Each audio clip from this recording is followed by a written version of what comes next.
CIST. Un simple examen ophtalmologique réalisé en 2007, à l'hôpital universitaire de Coventry et Warwickshire, UHSO, qui a permis de diagnostiquer un oligodendrogliome de grade 3, une tumeur cérébrale très agressive à Jonathan Jones. CIST si grave qu'une heure seulement après cette visite, il doit subir une intervention chirurgicale. Le jeune habitant de Solihull, en Angleterre, a une chance sur 3 d'y rester, mais sans cette opération, il décédera dans les 2 semaines. Grâce aux équipes de l'hôpital, la tumeur, de la taille d'une orange, est presque entièrement retirée. L'oncologue prescrit alors une chimiothérapie et une radiothérapie de 6 semaines pour achever de la réduire. Là, 14 ans plus tard, Jonathan continue de se rendre au centre Arden de Louche pour y recevoir son traitement et continuer de maîtriser la tumeur. J'ai fait de gros progrès, mais mon équilibre a été gravement affecté, si bien que je me suis retrouvé dans un fauteuil roulant pendant un certain temps au cours de mon traitement, déclare-t-il. Pire, selon les médecins, son infertilité est définitive.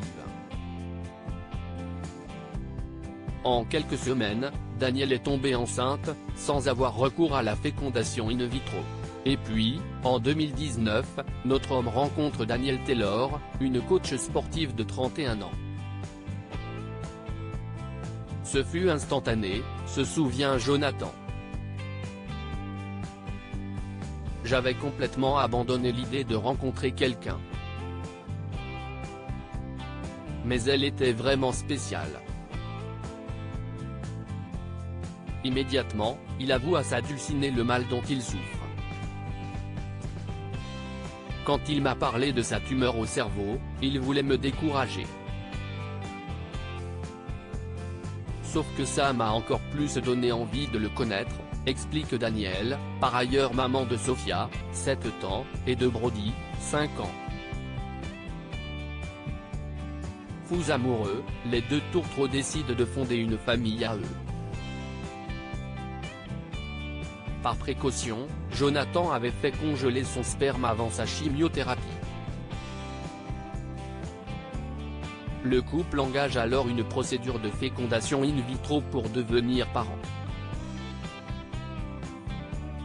Et chose incroyable, Danielle tombe enceinte sans avoir recours à la FIV, en quelques semaines. Gigi est né le 19 mai 2021. CIST un miracle absolu.